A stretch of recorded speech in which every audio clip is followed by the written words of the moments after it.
नमस्कार मंडळी, तर आज आपण बनवणार आहोत महाराष्ट्रीयन पद्धतीची कढी। कढी बनवायला अगदी सोपी आहे आणि चविष्ट लागते। तर मी इथे कढीसाठी आंबट दही घेतलेला आहे।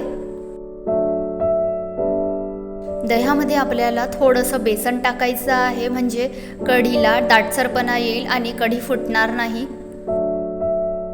दही आणि बेसन एकत्रित आपल्याला रवीने घोळून घ्यायचे आहे। एकही गुठळी राहणार नाही याची काळजी घ्यायची आहे।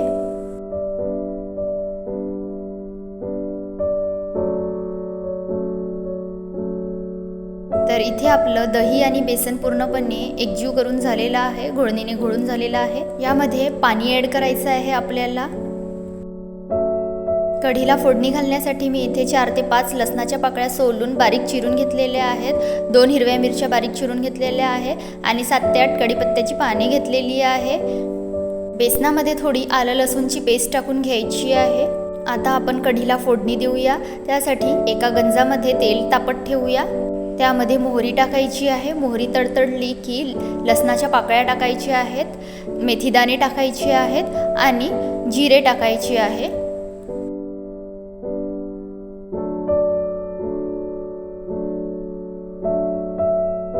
लसूण पाकळ्या थोड्या गोल्डन ब्राऊन झाल्या की आपल्याला मिरची आणि कढीपत्ता टाकायचे आहे आणि झाकणी झाकून घ्यायची आहे, म्हणजे कढीला फोडणी एकदम कडक बसेल। मिरची आणि कढीपत्ता 2 मिनिटे परतून घ्यायचा आहे। कढी हा महाराष्ट्रीयन जेवणातील प्रमुख पदार्थ आहे, याशिवाय जेवणाचं ताट अपूर्ण वाटते।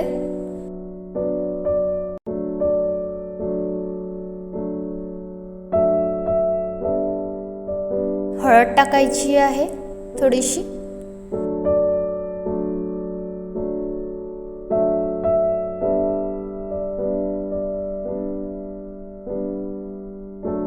या स्टेजला आपल्याला दही आणि बेसनाचं मिश्रण ओतून घ्यायचं आहे आणि झाकण झाकून द्यायचं आहे, म्हणजे कढीला फोडणी छान बसते।